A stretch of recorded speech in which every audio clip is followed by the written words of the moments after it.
Со првично собрани 650 потписи за половина час, ВМРО ДПМН и официјално ја поднесе иницијативата во Законодавниот дом за референдумското прашање дали сте за укинување на важноста на законот за ратификација на договорот за добрососедство и пријателство помеѓу владата на Република Македонија и владата на Република Бугарија. Иницијативата е поднесена онака како што во 2018-та е подпишан договорот меѓу владите на двете земји, но е наведено дека се поднесува до собранието на Република Северна Македонија. Посочи координаторот на пратеничката група на ВМРО ДПМН Никола Мицевски, му порача на собранискиот спикер да не прави обструкции. Да информирам дека се собрани некаде повеќе од 650 потписи за не повеќе од половина час и како што најавивме, еве денеска ќе ја доставиме иницијативата до собранието. Иницијативата е поднесена за законот за ратификација на договорот помеѓу владата на Република Македонија и владата на Република Бугарија, онака како што беше и донесен овој закон во 2018 година. Ми видите, доколку сакаме да најдеме формално правно некоја пречка, можеме да најдеме.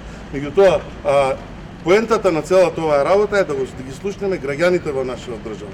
Од СДСМ пак и денеска со порака дека референдумот е демократско право, иако смета дека периодот не е за тоа, но без конкретен став, доколку се случи, дали ќе го бойкотираат или ќе гласаат против.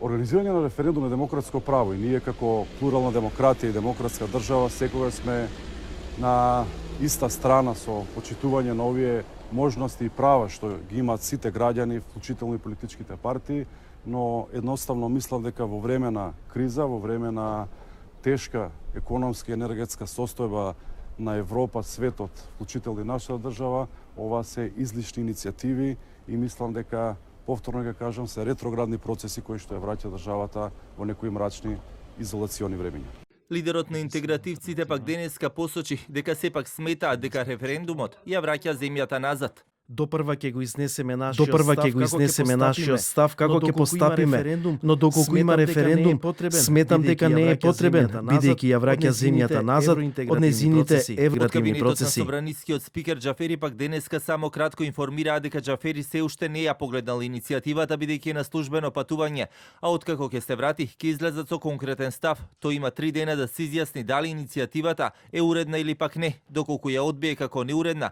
според законот за референдум, таа сепак мора да оди и пред пратениците. Доколку го помине првиот филтер и влезе во процедура, Џафери треба да ја извести Државната изборна комисија за да ги отвори подрачните единици и да се собираат 150.000 потписи.